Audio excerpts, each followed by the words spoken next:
We're going to officially start the press conference. I'm going to speak very briefly, then I'm going to call on Congressman Stephen Lynch, and he will reintroduce himself for the press, and then Congressman Thomas Massie, and then the families. But I'm going to read the order of the speakers, and then make my brief comments, and then turn it over to Stephen Lynch.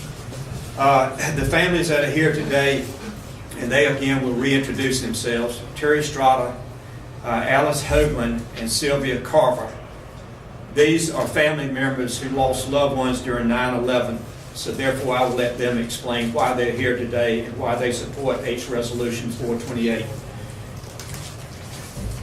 Several years ago, I read this book written by Bob Graham. It's called Intelligence Matters. The subtitle tells you more than just the title of the book. And it's the CIA, the FBI, Saudi Arabia, and the failure of America's war on terror. If you remember, Bob Graham was one of the co-chairmen of the 9/11 Commission. And he, for a number of years, has been outspoken on this issue of the 28 pages, of why the 28 pages in the report were classified. And he has been calling for a declassification of the 28 pages. I want to give him the credit today because he is the one that got me interested in this issue. I'm from North Carolina. I have never met with so many families that have lost loved ones in the three tragedies that happened on 9/11. After reading the information, the way the process works very quickly, a member of the House has to write a letter to the chairman, Mike Rogers, and the ranking member, Dutch Rupenberger, and ask permission to go down in a classified setting to read the information. So we write the letter, and mine took about 3 or 4 weeks before they responded back to say that we give you the authorization. The room is guarded, which we can understand is very much needed problem. And then when you go in to read the 28 pages, you have someone sitting with you, so you cannot take any notes. It's whatever you might remember. And we cannot divulge, or we would be in serious trouble here as a member of Congress if we divulged any of the information that we read. A couple of other points very quickly. I do not think a nation like America will remain strong if the nation does not demand the truth. And after reading the 28 pages, I can honestly say, in my opinion, I can't speak for these two men, there's nothing that deals with national security. There are other issues, but not national security issues. That's why the call by the families across this nation, with 3 families being here today, the families have called on Congress for a number of years, along with Senator Bob Graham, to declassify the 28 pages. And I want to thank the families for being here today. I will close this press conference and we will allow you to ask questions. But with that, I'm going to ask Stephen Lynch from Massachusetts if he will speak, and then Thomas Massie from Kentucky will follow him, and then the families will come up. So thank you for being here today. And Stephen Lynch is a co-sponsor of this legislation. Thomas Massie has joined Stephen and myself and 4 other members of the House in this legislation calling for the President to release this information. And so therefore we need for you to put pressure on your representative back home to join in this effort for the truth. Stephen Lynch. Okay. Thank you, Walter. Thank you, my friend. First of all, I want to thank the families for being here. As much as we might encourage members to go and read the classified information and to join us, really the power of the families, and I have a lot of families in my district and from Massachusetts that lost loved ones on those flights coming out of Boston. And so I just want to thank you for turning your loss and your grief into a positive step for all of our country. And I think it's very important to have your support. We appreciate it. I want to thank you all for being here. Today we're here to bring attention to House Resolution 428, which Congressman Jones and I have jointly introduced, and which Congressman Massie has co-sponsored. In December, we initially introduced this bill, and this important resolution calls for the declassification of the 28-page section of the Joint Congressional Inquiry into intelligence activities before and after the terrorist attacks of September of 2001. It is important to remember that these were not simply sections that were redacted, which is quite common in these type of intelligence reports. This 28 pages was excised. So the entire section, 28 pages, was removed from the body of work that was actually presented to the public. I'd like to begin by thanking my dear friend and colleague, Congressman Jones, for all of his efforts on behalf of this issue and for our families and for our country, and for working with me to craft this resolution. I'd also like to acknowledge former Senator and former Chairman of the Senate Select Intelligence Committee, Bob Graham, for his work. He was unable to be here with us today, but he did send a message of support, and Senator Graham has worked tirelessly to see that these pages are made public. I've had the opportunity to maintain contact with him by phone, and also here again today, our families of the victims of the tragic attacks on September 11, 2001. Our nation suffered a terrible loss, and we were all devastated by the horrific events on 9/11. Another strange coincidence is that I was elected in the Democratic primary in Massachusetts on September 11th. That's the day I'm the first post-9/11 member of Congress. So the world changed, Washington changed, my responsibility changed, a lot of lives changed on that day, and that is not lost on me. But importantly, the families here today, men and women who lost sons, daughters, mothers, fathers, husbands, wives, brothers and sisters, their families and their lives were forever altered that day. The American people and the families of the victims in particular deserve answers and deserve the opportunity to have a greater understanding of these events, and that has yet to happen, unfortunately. 12 years after the attacks, many unanswered questions still remain.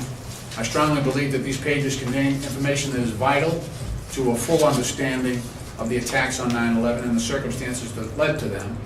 But this is not only a question of transparency, which Walter talked to. It's not just that transparency is good in this case, and looking back and answering questions.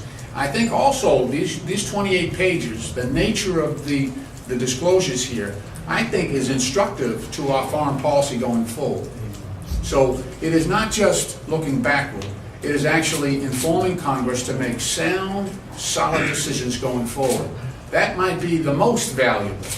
While there is certainly decency and justification for releasing these documents, there's also, I think, instructive value going forward.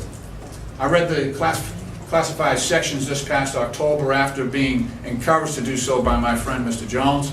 And after reading them, it became clear to me that we owed it to the families of the victims and to the American public to work to make these pages available. I do want to just add a little of the details, as Walter correctly laid out, sort of the situation. It's a somewhat cumbersome process for a member of Congress that has 9,000 other things to do. But you've got to submit your letter down, there you go down, and they sit with you, and you really don't have an opportunity to answer questions. And you're not allowed to take any notes. But after reading the 28 pages, I only said one thing during the time that I was there. And at the end of the day, I informed both intelligence officers who were there with me that day. I said, I need to be honest with you. And I said, when I get up from this table and I go out that door, I said, I am going to sponsor a resolution before the United States Congress to make this information public. They both scratch down notes of their own. They were allowed to keep notes, but I said, that's how important I think this is. And I said, I think it's important that I be honest with you, because I feel so strongly about this. I'm pleased to be working with my colleagues from North Carolina, Congressman Walter Jones and Mr. Massie from Kentucky. I think Mr. Grimm from New York is on board. I know that I'm trying to think Congressman from California, Alcee Hastings from Florida, Congressman California, Dana Rohrbach is also on board. And so we have we have growing interest because of the involvement of the families of the victims. And we want to make sure that these pages see the light of day. And I want to take this opportunity just to urge my colleagues in the House of Representatives to review these pages and work with us to ensure that they are declassified, to encourage the President to take that step and declassify these documents. Thank you. May God bless you. May God have mercy on the victims and their families, and may God continue to bless these United States of America. Thank you. Thank you, Steve. I'm going to be brief. I want to echo the statements of Congressman Jones and Congressman Your name, Congressman? Lynch. I'm Thomas Massie from Kentucky. Look, this is something that the families deserve to know. This information, it's been a decade, over a decade, 13 years since this event happened. And we've had a narrative in the media and in the press and in the collective American conscience of what happened that day, but I don't think it's fully informed, and it won't be fully informed until everybody gets to see these 28 pages. And just to echo what Congressman Lynch said, I'm here for the families, but I'm also here for our country to look forward. We have to decide how to prevent another 9/11 type event from happening. Until you have the full picture of what actually happened, the intelligence picture, how can you participate in that debate? How can we know that what we do will prevent another 9/11 from happening? And how can we know that some of the things that maybe we would otherwise endeavor to do might be overreactions? So also I want to talk about the experience of sitting down and reading these 28 pages. It's in a room where it's soundproof and you're escorted in there and you're escorted out and there are no notes. But this is something that's sort of shocking when you read it. As I read it, and we all had our own experience, I had to stop every couple pages and just sort of absorb and try to rearrange my understanding of history for the past 13 years and the years leading up to that. It challenges you to rethink everything. And so I think the whole country needs to go through that. It's going to be difficult and it could be embarrassing, but that is no reason to keep the truth from the American people. I want to finish with two challenges. I want to challenge all the congressmen who have not read these 28 pages, who have the ability to go read these 28 pages, to do it for your constituents. There are 435 districts in this country. Every congressman needs to see these 28 pages. And then I challenge them to co-sponsor Congressman Jones and Congressman Lynch's bill like I have. And finally, the final challenge I want to issue is to those who would keep these pages secret. You need to have your own press conference. You need to be held to a standard to answer the questions. Why do you want to keep these 28 pages secret? In my estimation, as shocking as the 28 pages are, and as much as they sort of rearrange my understanding of what happened, I don't think it would hurt our national security to release this, and it would give families the answers they deserve as well. Thank you very much.